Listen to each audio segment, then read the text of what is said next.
নমস্কার, আমাদের ইচ্ছে অ্যান্ড ব্লগের নতুন একটা পর্বে আপনাদের সকলকে স্বাগত। আশা রাখি সবাই ভালো আছেন, সুস্থ আছেন। কলকাতা আসতে আসতেই প্রতিবারই যেন একটা অদ্ভুত ব্যাপার ঘটে। প্রতিবারই আমাদেরকে একেবারে ওয়েলকাম জানায় এরকম একটা বৃষ্টির দিন। সকাল থেকে নানান রকম কাজ ছিল, বাড়িতেও খুব একটা সবজি নেই। দীপ্ত বাজারে গেছে সবজি আনার জন্য, কিন্তু ওখানে আটকে পড়েছে, বলল যে বৃষ্টি পড়ছে, আমার যেতে একটু দেরি হবে। আমি তাই কি করলাম, একেবারে বাড়িতে যে জিনিসগুলো থাকে সেই দিয়েই আজকে ভাবলাম লাঞ্চের থালিটা রেডি করে নিই, কেননা বাড়িতে প্রচুর কাজ জমে আছে, সেগুলো সমস্ত কিছু করতে হবে। বাড়িতেও নানা জায়গায় দেখলাম ঝুল জমে আছে, দেখলাম বেডশিটগুলোও ঠিক করে ওয়াশ করানো হয়নি, মানে ডিপ ওগুলো দেয়নি ওয়াশ করার জন্য আমাদের পরিচারিকাকে, সেই সমস্ত কিছু কাজ জমে আছে। তার সাথেই দেখলাম টাইলসগুলোও নোংরা হয়ে আছে কিচেনে, সেগুলোকেও ক্লিন করতে হবে। তাই আমি একেবারে শর্টকাট আজকে থালিটা বানাচ্ছি লাঞ্চের। কিছুই না, অল্প পেঁয়াজ রসুন ভেজে নিলাম, তারপর আদা অল্প দিয়ে, আর ভাতের সাথে আলু সেদ্ধ করে রেখেছিলাম, সেই আলু দিয়ে দিলাম অল্প। এইবার জিরের গুঁড়ো, ধনের গুঁড়ো, হলুদ, নুন, চিনি, যেগুলো একেবারে আমাদের ঘরোয়া মশলা, সেইগুলো দিয়ে আর এটাকে কষিয়ে নেব। ওদিকে ভেবেছি অল্প একটু বড়া বানাবো, বড়া দিলে ইচ্ছেটা দেখেছি খেয়ে নেবে। আর তার সাথে অল্প একটা দেখলাম ফ্রিজে বেগুন পড়ে আছে, ওই শুকনো নিম পাতা দিয়ে অল্প একটু নিম বেগুন বানিয়ে নেব। নিম পাতাটা আমার সবসময়ই কিচেনের মধ্যে থাকে। আর তার সাথেই আমি দেখলাম যে ফ্রিজে দীপ যাওয়ার আগে আমের চাটনি বানিয়েছিল, সেটা পড়ে আছে অল্প, ওটাই সবাইকে অল্প করে ভেবেছি দিয়ে দেব। টমেটোও দিয়ে দিয়েছিলাম এটার মধ্যে। এখন ভালো করে অল্প একটু কষিয়ে নেব, তারপর এটাকে জল দিয়ে খানিকক্ষণ ঢেকে রাখবো ওই টমেটোটা সেদ্ধ হওয়া পর্যন্ত। খানিকক্ষণ পরে যখন টমেটোটা সেদ্ধ হয়ে যাবে, তখন আমি এটার মধ্যে যেটা অ্যাড করব সেটা হচ্ছে, বাড়িতে কেউ না থাকলে এই জিনিসটা বাড়িতে অবশ্যই থাকে, আমারও এই জিনিসটা থাকে। তো সেই ডিম আমি কাঁচা অবস্থাতেই ভেঙে দিয়ে দেব। কি হয়েছে, যখন ভাত চাপিয়েছিলাম মনে ছিল না যে ডিমটা বানাবো, তাই ডিমটা সেদ্ধ করা হয়নি। এখন ঝোলের মধ্যে এরকমভাবে মাদেরকে দেখতাম দিয়ে দিত, তো আমিও সেই কাঁচা ডিম দিয়েই আজকে রেসিপিটা বানিয়ে নিলাম।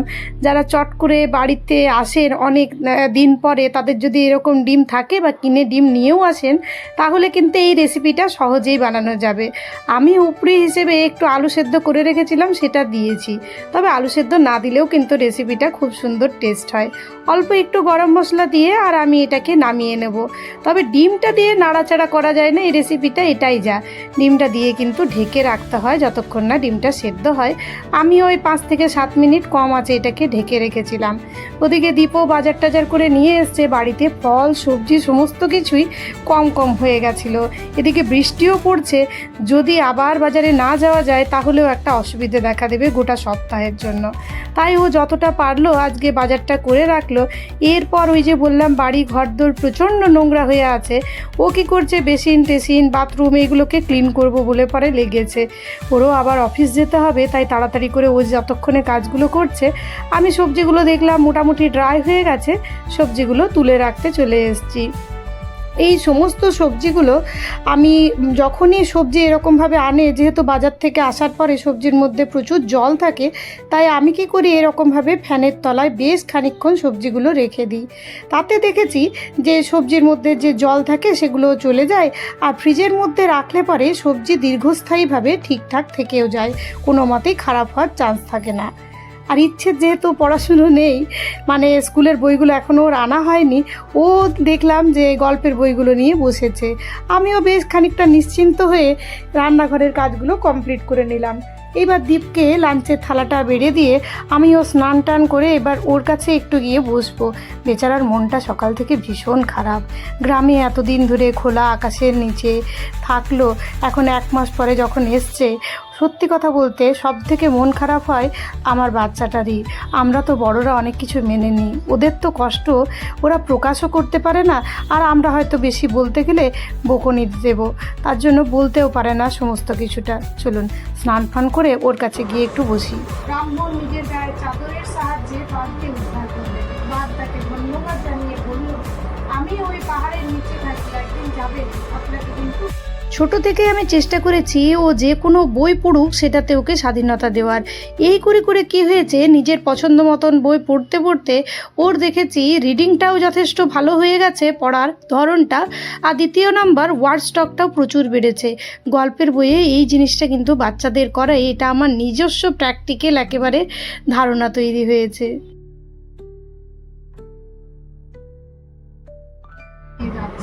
তার জল তেষ্টা পেয়েছে, জল পানির জন্য কূপের মধ্যে উঠে দিয়ে চৌমুখে উঠবে। বাঘ চিৎকার করে বললেন, দয়ালু ব্রাহ্মণ, আমাকে উদ্ধার করুন। ব্রাহ্মণ বললেন, তোমাকে তুললে আগে তো আমার ঘাড় মটকাবে।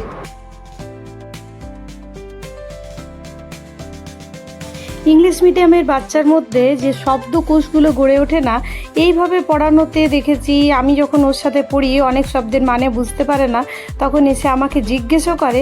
এইভাবে দেখেছি শব্দকোষেরও যথেষ্ট উন্নতি হয়েছে, আর বলতে বাধা নেই, ও কিন্তু বাংলাটা বেশ ভালো পড়তেও পারে।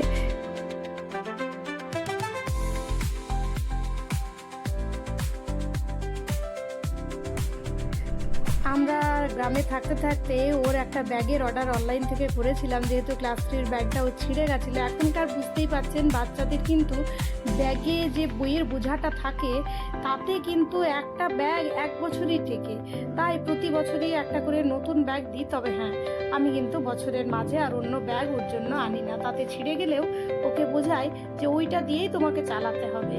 বাচ্চাকে এরকমভাবে শেখালে ও ধীরে ধীরে বুঝতে পারবে যে একটা জিনিসকে দীর্ঘস্থায়ী রূপে কিভাবে বাঁচিয়ে রাখতে হয়, কিভাবে চালাতে হয়। খুলেছে এবার ও খুশিটা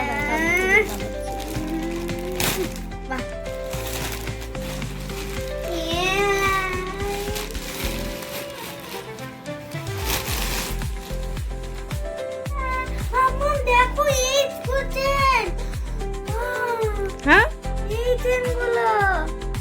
আরে বাহ, এটা ফিশের মতো ব্যাগটা, তাহলে খুব ভালো। ও মারমেড, আচ্ছা আচ্ছা, তাহলে খুব ভালো হয়েছে ব্যাগটা বলতে হবে। এটা আবার কি? ও বাবা,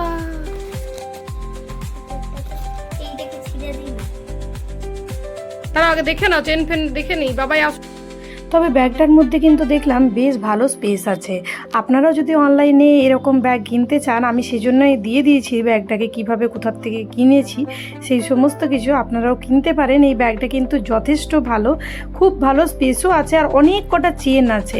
আর বাচ্চাদের যেগুলো ভালো লাগে সেই সমস্ত চেন, ডিজাইনার, এইসবগুলোও খুব ভালো লাগলো আমার এটার মধ্যে। আর কালারটাও ভীষণ ভীষণ মিষ্টি, ওর ভীষণ ভীষণ পছন্দ হয়েছে। যথেষ্ট স্পেস আছে, যদি কেউ বই নিয়ে যাচ্ছে বা অন্য কিছু একটু এদিক সেদিক কোনো কিছু জিনিসপত্র নিয়ে যাচ্ছেন, তবুও ব্যাগটার মধ্যে যথেষ্ট ভালো স্পেস আছে। আপনারা সুন্দরভাবে অনেক জিনিসপত্র এর মধ্যে ক্যারি করতে পারবেন।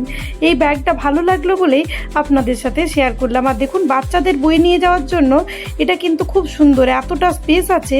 প্লাস এটার মধ্যে যে আরেকটা চেন আছে, সেখানে আবার বই আর খাতা আলাদাভাবে নিয়ে যাওয়ার জন্য দুটো ভাগও করা আছে। এর আগের বছর ওর যে ব্যাগটা নিয়েছিলাম সেটাও কিন্তু এই ধরনেরই ব্যাগ ছিল, আর এবছরের ব্যাগটার মধ্যেও এই ধরনের সমস্ত স্পেস আছে। আয় দেখুন, খাতা এবং বই আলাদাভাবে কিন্তু আপনারা এটাতে রাখতে পারবেন, মানে বাচ্চাদের যেটা মিশে যায় স্কুলে গিয়ে সেই ব্যাপারটাও কিন্তু অ্যাভয়েড করা যাবে। যথেষ্ট ভালো স্পেস থাকার জন্য এটাতে অনেকগুলো জিনিসও কিন্তু আপনারা ভরে নিয়ে যেতে পারবেন। তার পাশাপাশি এটাতে যে টিফিন বক্স এবং পেন্সিল বক্সের জায়গাগুলো আছে সেগুলোও কিন্তু বাচ্চাদের পক্ষে ভীষণ ভালো। অনেক সময় হয় না, বাচ্চাদের লিখতে লিখতে বা স্কুলে কোনো কারণে অন্যমনস্ক হওয়ার কারণে জিনিস কোথায় পড়বে খুঁজে পায় না, সেই ক্ষেত্রে দেখুন রং পেন্সিল এবং পেন্সিল বক্স দুটো ভরার আলাদা জায়গাও দিয়েছে। আর ব্যাগটা দেখতেও কিন্তু দুর্দান্ত একেবারে, কালারটাও খুবই খুবই মিষ্টি। এটার মধ্যে যে প্রজাপতিটা আছে সেটা ওর এত পছন্দ হয়েছে, মানে ওটাকে ছিঁড়ে দরকার হলে নিয়ে নেবে, এরকম একটা অবস্থা। ব্যাগটা নিয়ে আবার কিছুক্ষণ, আজকে স্কুল তো পাঠাইনি ওকে, স্কুল থাকলেও বই ফই ছিল না বলে এটা নিয়ে আবার কিছুক্ষণ চললো ট্রায়াল।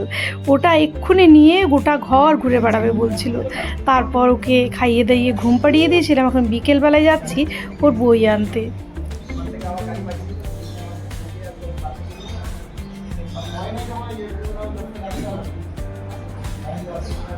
আজকালকার তো জানেনই যে স্কুল থেকে যেখানে বলবে সেখানেই গিয়ে আপনাকে বই কিনতে হবে, সেরকমই একটা দোকানে যাচ্ছি, তবে এই দোকানটাতে সত্যি কথা বলতে বইয়ের স্টক কিন্তু ভীষণ ভালো। প্রতি বছরই আমরা এখান থেকেই বই কিনি, যেহেতু স্কুলে এই দোকানটির সাথেই কোলাবরেশন আছে। আজকেও সেখান থেকেই বই কিনে নিয়ে ফিরে যাচ্ছি। আর ব্যাগ হয়েছে দুটো ভারী ভারী, দেখতে পাচ্ছি সমস্ত কিছুই যেরকমভাবে ওদের প্যাকে থাকে, খাতা টাতা সমস্ত কিছুই দিয়ে দিল। আর এইবার ফিরে যাওয়ার সময় আরও একটু ধনে পাতা পুদিনা পাতা যেগুলো নেওয়া হয়নি সকালে, সেগুলো ভেবেছি নিয়ে যাব। আজ ভেবেছি রুটিটাও আজকের দিনে নিয়ে যাব। ওদিকে মেঘ বেশ কালো করে এসছে, আবার না বৃষ্টি পড়ে সেই চিন্তায় আমরা অস্থির হয়ে আছি। চলুন ছোটোখাটো যে জিনিসগুলো বাজারে নেওয়া বাকি সেগুলো নিয়ে ফিরে যাব।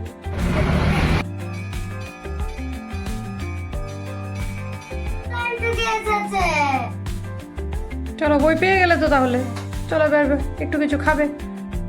আসার পথে একটু চপ নিয়ে এসেছিলাম, এখন চপ দেবো। ইচ্ছে দেখো নতুন বই পেয়েছে, এখন 2-4 দিন আর ওকে দেখতে হবে না। এই বই নিয়েই ও সারাদিন ধরে চলতে থাকবে। ওর নতুন বই ভীষণ ভীষণ প্রিয়। সব বইগুলোকে প্রথমেই পড়ে শেষ করে দেবে, তারপর যখন ক্লাসে হবে তখন আর ওর ইন্টারেস্ট থাকবে না, কেননা সব বইয়ের সমস্ত পড়া অলরেডি ওর কাছে পুরনো হয়ে যাবে। চলুন চপ নিয়ে এসছি, একটু মুড়ি খাই। ভাবলাম ওদেরকে মুড়ি ফুড়ি দিয়ে চটপট করে আমি সবজি রান্না করে নেব। ও মা, ওই যে বই পেয়েছে, এখন আর ওকে ওখান থেকে কে নড়াতে পারে। এদিকে খুব বৃষ্টি শুরু হয়েছে, বাইরে একেবারে দেখতেই পাচ্ছেন কিভাবে বৃষ্টি পড়ছে। কাল আবার ওদের স্কুলে রয়েছে পয়লা বৈশাখী সেলিব্রেশন। কি করে যে কালকে স্কুলে পাঠাবো সেটা আমি বুঝতে পারছি না। অলরেডি 3 দিন অ্যাবসেন্ট হয়ে গেছে, পাঠাতে তো হবেই ওকে। আর এখন যতক্ষণ না বইয়ের মলাট ফলাট দেওয়া হবে ততক্ষণ তো ওকে ওখান থেকে নড়ানো যাবে না। এদিকে ও একটা ড্রয়িং নিয়ে বসেছিল, রেনি ডে স্পেশাল। দেখুন ড্রয়িংটা কমপ্লিটও হয়ে গেছে, আর বৃষ্টি কিন্তু ছাড়েনি। আমি কি করলাম, এই সময়টাতে রান্নাটা কমপ্লিট করে নিলাম, কেননা এখন দুজনের কারোরই খাওয়া দাওয়ার কোনো রকম ইচ্ছে নেই, কেননা দুজনই এখন বই খাতা নিয়ে ভীষণ ব্যস্ত। আগে বইয়ের মলাট দেওয়া হবে, তারপর সমস্ত কিছু হবে। ছোটোবেলাতে আমাদেরও এরকম হতো, নতুন বইয়ের গন্ধ, নতুন বই, সে নিয়ে কী এক কাণ্ড চলতো বলুন। ব্লগটা তাহলে এখানেই শেষ করছি আজকের মতন। টাটা, সবাই ভালো থাকবেন, সুস্থ থাকবেন। দেখা হবে পরবর্তী ব্লগে খুব তাড়াতাড়ি। আমরা এবার মুড়ি খেয়ে রাত্রের খাবার রেডি করব। সবাই ভালো থাকবেন তাহলে। ধন্যবাদ ব্লগটা দেখার জন্য। টাটা।